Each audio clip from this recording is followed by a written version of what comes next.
नमस्कार, मैं वंदना अग्रवाल और आप देख रहे हैं राइट इंडिया प्लस। इस वक्त मौजूद हूँ मैं हरिनगर वार्ड में और चलिए जानते हैं यहाँ जनता का मूड कैसा है। 4 दिसंबर को चुनाव होने वाले हैं। जनता किस पार्टी को चाहती है कि विजेता बनके उनके बीच में आए, तो कुछ लोग मौजूद हैं, इनसे बातचीत करने की कोशिश करते हैं। मैम, सबसे पहले मैं आपसे जानना चाहूँगी कौन सी पार्टी चाहते हैं इस बार एमसीडी में? कोई सी भी आ जाए। कोई सी भी आ जाए। और क्या? आप बीजेपी, जैसे यहाँ इससे पहले बीजेपी रही है चुनावों से पहले, तो क्या उसके काम से संतुष्ट हैं आप? हमें तो किसी से भी मिल जाएगी, पैसे तो है ही संतुष्टि। अच्छा मैम, आपसे जानना चाहूँगी जो यहाँ पर इससे पहले बीजेपी रही है चुनावों से पहले, तो काम वाम करवाया उसने? हाँ जी, बहुत बढ़िया काम हुआ है। तो अब कौन सी पार्टी चाहती हैं आप सत्ता में आए? बीजेपी अभी बीजेपी चाहती हाँ हैं जी। आप? ठीक है, तो जी यहाँ तो बीजेपी का बोलबाला है और भी लोगों से बातचीत करने की कोशिश करते हैं, उनका क्या कहना है। सर, आपसे जानना चाहूँगी, चुनाव आ रहे हैं जो 4 तारीख को एमसीडी के, कौन सी पार्टी चाहते हैं आप इस बार आए? हम तो चाहते हैं जी, देखो इस समय तो ऐसा माहौल है कि हमारे सामने एक प्रत्याशी थी जो काफ़ी 30 साल से लगी हुई थी, उषा सिंह जी, जो इतनी मेहनत कर रही थी वो, और हमें पूरी उम्मीद थी कि इस बार उनको टिकट मिलेगी बीजेपी की तरफ से, लेकिन ऐसा नहीं हुआ। तो अभी हम यहाँ देखते हैं कि चारों तरफ गंदगी का अम्बाल लगा रहता है, नालियों में कोई सफाई नहीं होती, कोई झाड़ू लगाने नहीं आता। तो इस बार समझ में नहीं आ रहा है जी क्या करना, क्योंकि हमारे जो प्रिय कैंडिडेट था उनको टिकट मिला नहीं, तो हमारा मन बहुत ही ज़्यादा व्यथित है। तो इस वजह से हम डिसाइड नहीं कर पा रहे हैं। तो हमारा जो मन था कि आंटी जी को अगर टिकट मिलेगा तो हम उनके साथ जाएंगे, तो अभी तक ऐसा कुछ सोच नहीं पाए हैं। तो मोस्ट प्रोबेबली हम तो नोटा की तरफ ही जाएंगे। ओके, तो ये बहुत अच्छा एक मेरे सामने जो है आंसर आया है कि जिस कैंडिडेट को ये चाहते थे, पसंद करते थे, उसको जो पार्टी है उसने टिकट नहीं दिया है, इसलिए इन्होंने नोटा दबाने का फैसला किया है। ये बहुत अच्छी बात है। अगर इंसान जिस कैंडिडेट को पसंद करता है वो नहीं होता है तो सबसे अच्छा है नोटा पे दबाइए। चलिए और लोगों से बातचीत करते हैं, हमका वक्त है, लोग कमी है। एक बाबा यहाँ मौजूद है, इनसे बातचीत करते हैं। बाबा, जैसे एमसीडी के चुनाव आ रहे हैं, तो इस बार किस तरह का पार्षद आप चाहते हैं?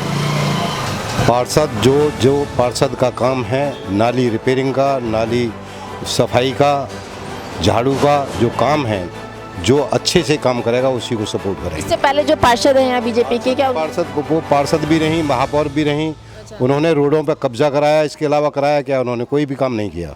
अच्छा, तो इस बार कौन सी पार्टी चाह रहे हैं आप? पार्टी यहाँ पर जो है झाड़ू भी पार्टी साफ है। यहाँ अगर टक्कर होगी तो निर्दलीय मोहित चौकन के साथ है। Very good. तो ठीक है, इस बार इतनी बड़ी बड़ी जो पार्टीज थी, आम आदमी पार्टी और बीजेपी पार्टी, दोनों का ही पत्ता साफ है, निर्दलीय रहा है। और भी यहाँ पर आंटी जी मौजूद है, इनसे बातचीत करने की कोशिश करते हैं। आंटी जी, जो यहाँ के पार्षद रही हैं, क्या उनके द्वारा साफ सफाई हुई है? यहाँ पर काम हुआ है आपके वार्ड में? नहीं, अभी नहीं हुआ। साफ सफाई नहीं होती? नहीं, नालियों की कोई सफाई नहीं होती है, ना झाड़ू लगती है। और उषा सिंह जी को अब की अगर मिलती टिकट तो हम उनको वोट देते। अब तो हम मन में आएगा उसको देंगे, जो सफाई कराएगा उसको। तो क्योंकि उषा सिंह जी को नहीं मिली है टिकट, इसलिए आप वोट बीजेपी को नहीं देंगे बीजेपी को। अच्छा, कौन सी पार्टी को देंगे? वो अपने मन से हम सोचेंगे। अच्छा, अभी डिसाइडेड नहीं है।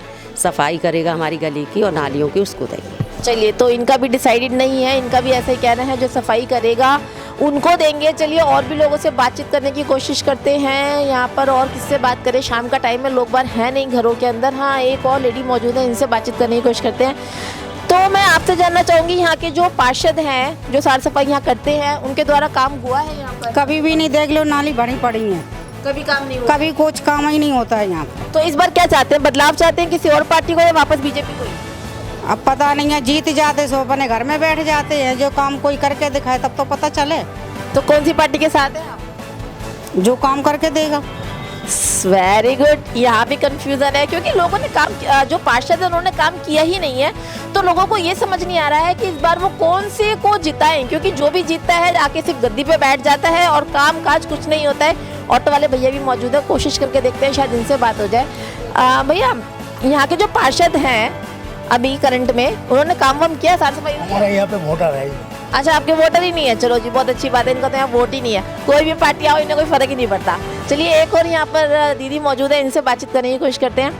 जो यहाँ के पार्षद रहे हैं, साफ सफाई करवाई है उन्होंने? नहीं, कभी कुछ नहीं हुआ यहाँ पे। अच्छा। देख रहे हो कितनी गंदगी पड़ी हुई है। तो इस बार क्या चाहते हैं, बदलाव चाहते हैं? बदलाव तो हम इस बार गया, हम तो हमेशा से ही चाहते आ रहे हैं। अच्छा। कभी हुआ नहीं है।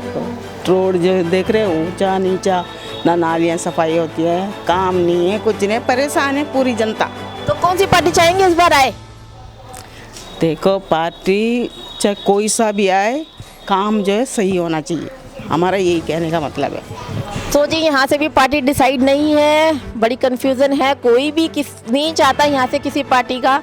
तो एक और मौजूद है, उनसे बातचीत करने की कोशिश करते हैं। आप बताएं कौन सी पार्टी के साथ जाना चाहेंगे? पार्टी वाले थोड़ी काम करे, हमें काम करे वाले तो मुझे वैसे जो सही है। जो पार्षद हैं यहाँ के, जो अब तक रहे हैं बीजेपी के, क्या उन्होंने साफ सफाई करी? कभी देखी नहीं वो। देखी नहीं है। हाँ अच्छा, तो इस बार भी कौन सी बदलाव चाहेंगे या उसी को देंगे, क्या करेंगे? नहीं, उसे तो नहीं देंगे। उसे नहीं देंगे, बीजेपी को नहीं देंगे। हाँ, बीजेपी से कोई मतलब ना हमें। अच्छा। और ये है कि कोई काम तो करे। चलिए, यहाँ भी कंफ्यूजन है। मतलब अभी तक भी मैंने इतने लोगों से बात करी है, मुझे क्लियर नहीं हुआ है। इसका मतलब यहाँ का माहौल बहुत ज़्यादा ख़राब है। जो भी यहाँ के पार्षद रहे हैं उनके द्वारा साफ सफाई नहीं हुई है और पब्लिक को इस हद तक परेशान कर दिया गया है कि पब्लिक अभी ये तक नहीं डिसाइड कर पा रही है कि इस बार वो वोट किसको देगी। तो और भी लोग मौजूद हैं, इनसे बात करने की कोशिश करते हैं। भैया, आप बताएंगे जो यहाँ के पार्षद रही हैं, साफ सफाई वगैरह हुई है उनके? नहीं, कोई साफ सफाई नहीं, हमारे यहाँ कोई साफ सफाई। तो इस बार क्या चाहते हैं? सारा गंदगी रहती है, पूरी गली गंदगी से, मतलब हमारी गंदगी रहती है पूरी तो गली। इस बार क्या चाहते हैं, वापस उन्हीं को देंगे या चेंज? हाँ, हम तो चेंज करेंगे, बिल्कुल चेंज करेंगे। तो पार्षद कौन है वैसे यहाँ? हमारे यहाँ से बीजेपी के पार्षद थे, मिथिलेश करके। पार्षद थे। तो इस बार दूसरी पार्टी को मौका देंगे? बिल्कुल दूसरी को देंगे। कौन सी पार्टी को देंगे? अब तो देखेंगे, हम अभी नहीं बता सकते। सेम आंसर, ये भी कंफ्यूज है। तो जो यहाँ के पार्षद है मिथिलेश जी, बहुत अच्छा खासा विरोध यहाँ देखने को मिल रहा है। ऑब्वियसली काम नहीं करेंगे तो विरोध तो होगा ही, चाहे पार्टी कोई हो, आम आदमी पार्टी के पार्षद हो या बीजेपी के हो। काम नहीं करेगा तो जी जनता पसंद नहीं करेगी। तो हम गली में घूम रहे हैं और भी लोग देखते हैं। हाँ, कुछ लेडीज और भी मौजूद हैं, चलिए उनसे बात करके देखते हैं। अभी तक जो है वो यहाँ पे जो बीजेपी के पार्षद हैं मिथिलेश जी, उनका काफ़ी अच्छा खासा विरोध है और लोग कन्फ्यूज़ हैं कि किसको इस बार जिताएंगे। तो आपसे जानना चाहूँगी, यहाँ पे साफ सफाई होती है आपके वार्ड में? साफ सफाई तो कभी कभार वो नाली में निकालने के लिए आते हैं, लेकिन ये है कि वो कूड़ा उठा के नहीं आते, हमें अपने पैसों से खुद ही उठवाना पड़ता है। ये बहुत दिक्कत होती है हमें यहाँ पे उठवा लेंगे, लेकिन वहाँ से ये है कि कूड़े भरने वाला कोई आएगा नहीं, खुद ही पैसे तो 70-80 रुपये फिर उठाओ, तो भैया बहुत बेकार है ये। तो इस बार क्या बदलाव चाहेंगे या वापस बीजेपी? देखते हैं अब क्या होता है क्या नहीं होता, अभी कंफ्यूज है। और वैसे तो अपने नेताजी के ऊपर ही। चलो जी, यहाँ भी कंफ्यूज है, कुछ नहीं पता इनको भी। तो क्या बात है, बहुत ज़्यादा विरोध है यहाँ पर, लगता है बिल्कुल आके झांकी भी नहीं है यहाँ पर, मुझे ऐसा लग रहा है जो यहाँ के पार्षद है।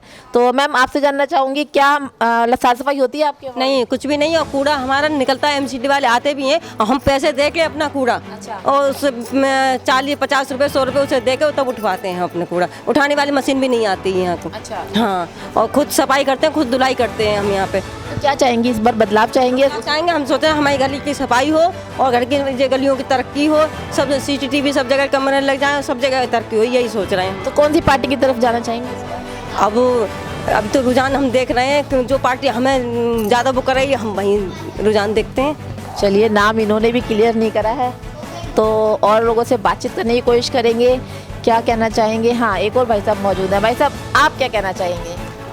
हम ये कहना चाहेंगे कि जिनको हमने वोट दिया था, पीछे से हमारे बीजेपी के जो निगम पार्षद रहे और महापौर भी रहे, जिस हिसाब से महापौर को पैसा मिलता है हर जगह, कहीं भी अपना फंड अपने वार्डों में खर्च वो कर सकता है, लेकिन हमारे यहाँ मेन रोड का हाल देखिए आप, जो बना नहीं है। आपको चाहते तो बनवा सकते थे।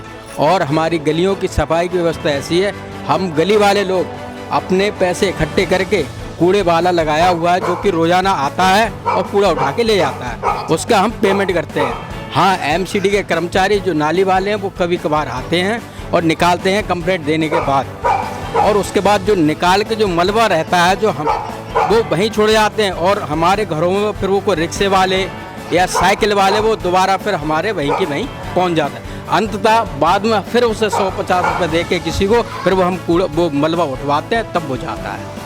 हमारा ये है कि जब से हमने निगम पार्षद को वोट दिया, इतने दिन हो गए हमको वोट देते हुए, ऐसा नहीं है कि हम बीजेपी से वोट नहीं दिया है। जब हमने वोट दिया है जब भी कोई बना है। अगर कोई ये कहे कि हमारे इधर के ई ब्लॉक के या लोग हमको वोट नहीं देते हैं, ये गलतफहमी है। जब हम वोट देते हैं तभी वो राजा बनता है या निगम पार्षद बनता है, जब ये हम अपने मत का प्रयोग करते हैं उसमें। तो इस बार कौन सी पार्टी के साथ जाना चाहिए? इस समय हम उस पार्टी के साथ जाएं जो हमारे सबसे नियरेस्ट होगा। कोई ऐसा है आपकी नज़र में? हाँ है, हमारे मोहित चौकन जी हैं, कई बार आए, पर हमारे निगम पार्षद जी हैं वो एक बार भी नहीं आए। और उनको ये घमंड है कि बीजेपी को ही हम वोट देते हैं और हमेशा देते आए हैं। ऐसी बात नहीं है हम बीजेपी वोट नहीं देते, हम देते आए, क्योंकि अगला एक बार भी इस गली में या हमारे इस मोहल्ले में एक चक्कर भी नहीं लगाया कि लाओ भाई हम जनता का 5 साल बाद तो हाल पूछ लें क्या है क्या नहीं है। वोट सबका स्वतंत्र है, कोई कहीं भी दे सकता है। आप कुछ कहना चाह रही थी? 29 साल हमारी आंटी जी रही उषा सिंह, 29 साल बहुत होते हैं, तो आप किसी टिकट इनका क्यों काटा भाई? इनका टिकट क्यों काटा? 29 साल बहुत होते हैं रहते और अपना जीवन पूरा समारोह कर दिया बीजेपी का, तो एक इन्हें वोट एक बार इन्हें भी चांस देना जरूरी था। किसी लेडीज को अपने पारिवारिक जीवन से 2 घंटा 1 घंटा निकालना बहुत मुश्किल होता है। किसी लेडीज से कह दो 2 घंटे जरा हमारे साथ चलना, कोई चला जाएगा? नहीं जाएगा। पर हमारी पड़ोसी हैं, हमारे साथ में रहते हैं, हमारे निगम पार्षद के उसके लिए हकदार थी, उनका टिकट काट के किसी और को दे दिया, जो कि आज तक हमने कभी क्षेत्र में नहीं देखी। इनको पूरा क्षेत्र जानता है, आज से नहीं 30 साल से जानते हैं, हम अच्छी तरह जानते हैं। हर कार्य में, हर उसमें संघ के कार्य में या बीजेपी के कार्य में हमेशा आगे अग्रसर रहती हैं। उनका टिकट काट के किसी और को दे दिया गया, ये भी हमें बड़ा दुख है। महिला अध्यक्ष भी रही हैं, सब कुछ रही हैं, महिला अध्यक्ष भी रही हैं और हर जगह दुख में सुख में साथ में रहती हैं। हाँ, हर जगह रहती हैं, साथ में रहती हैं दुख में। लोगों में काफ़ी आक्रोश मुझे ऐसा लग रहा है देखने को मिल रहा है कि जो हरिनगर से प्रत्याशी हरिनगर से उम्मीदवार थी उषा सिंह जी, लोग उनको बहुत पसंद कर रहे थे। उन्होंने काफ़ी काम भी किया, लोगों के बीच आके काफ़ी मेहनत भी करी, एंड टाइम तक मेहनत करी, लेकिन उनका टिकट काट देने से लोगों में काफ़ी आक्रोश है और लोग कंफ्यूज है। क्योंकि अगर उनको ऐसा था कि अगर उषा सिंह जी जीतती, क्योंकि उन्होंने काफ़ी काम लोगों के बीच किया है, तो शायद लोगों की जो समस्याएं थी वो सॉल्व हो जाती, लेकिन क्योंकि उषा सिंह जी का टिकट काट दिया गया है इसलिए लोग काफ़ी आक्रोशित हैं और कंफ्यूज हैं कि इस बार वो टिकट किसको दे। हालांकि 2-1 लोगों ने कहा है कि टॉर्च से वो चाहते हैं, मोहित चौकन जी जो उनके बीच आते हैं, कि वो उनको टिकट देंगे। बाकी फैसला जनता का होगा जो 4 तारीख को होने वाला है, उसमें आगे रिजल्ट निकल कर आएगा कि जनता किसको पसंद करती है। और भी एक लेडी मौजूद है, इनसे बात करने की कोशिश करते हैं। मैम, इस बार कौन सी पार्टी के साथ जाना चाहेंगी? किसी भी पार्टी के साथ जाएं पर बीजेपी को वोट नहीं देंगे हम। बीजेपी से इतनी नाराजगी क्यों है? क्योंकि पिछली बार से क्या कभी से भी इसमें कोई न सफाई करने वाला आता है यहाँ पर, न कोई कूड़ा उठाने वाला है, खुद ही हम अपने सफाई करते हैं, सब कुछ हम अपना ही काम करते हैं जी। तो देखा आपने यहाँ भी के टाइम बता दें, वैसे कोई नहीं आता यहाँ पर जी। तो इन्होंने भी सही बात बताई है, वोट मांगने के टाइम पर तो हाथ जोड़ के घर घर में लंब लेट डंड लेट जिसे बोलते हैं ना, वो करते हैं नेता, लेकिन जैसे ही उनको वोट मिलते हैं वो भूल जाते हैं कि इस घर में गए थे, क्या वादे किए थे। नेता नगरी की आदत है झूठ बोलने की, झूठ बोल के वादे करके लोगों से वोट लेके जीतने के बाद कोई आके भी नहीं झांकता कि यहाँ पर क्या हाल है। तो वोट लेने के बाद में कोई आके भी नहीं झांकता कि क्या हाल है, जनता किस तरह से परेशान है, कितना कूड़े कचरे के अंदर जी रही है, कोई नेता नगरी सूद नहीं लेती है। एक और लेडी मौजूद है, इनसे बात करने की कोशिश करते हैं। यहाँ साफ सफाई होती है? नहीं होती है, नहीं होती। तो क्या चाहते हैं इस बार, कौन सी पार्टी के साथ जाएंगे, कौन सी पार्टी का पार्षद आना चाहिए? अब जो सफाई रखेंगे करेंगे, देखो लॉकडाउन भी चला था बीजेपी वाले ने, नहीं तो हमारी कोई खबर सुधली नहीं, आते थे गली में, न कभी हमको देखा कि कैसे रह रहे लॉकडाउन में, कभी देखा ही नहीं है बीजेपी वालों ने। तो अनामिका जी पार्षद थी पहले, उनके लिए तो ये कहा जाता था कि उन्होंने लॉकडाउन में बहुत सेवा करी, कहीं नहीं करी है, कुछ भी नहीं करा है, झूठ बोलती हैं। कभी नहीं आई है, कभी आई भी नहीं है लॉकडाउन में, कितना परेशान रहे लोग, कभी आई नहीं है, शकल तक नहीं देखी मैंने, तो हमारी गली में कभी आई नहीं है। अनामिका जी के पति को टिकट मिली है, मिथिलेश जी को, क्या लगता है कुछ बदलाव करेंगे? आप उसकी तरफ जाएंगे, अब वोट डालेंगे बीजेपी की तरफ, बीजेपी को वोट देंगे आप? अब वो तो देखो वक्त ही बताएगा आप किसको डालना, पहले से कोई नहीं बोलता है। तो यहाँ भी आंसर सेम है, क्योंकि परेशान इतना कर दिया गया है जनता को कि अब जनता कुछ कहने लायक बची नहीं है। तो अब आने वाला वक्त बताएगा कि यहाँ से कौन सी पार्टी विजेता होकर आती है और इन लोगों की समस्याओं को समाधान करती है। तब तक बने रहिए राइट इंडिया प्लस पे। नमस्कार।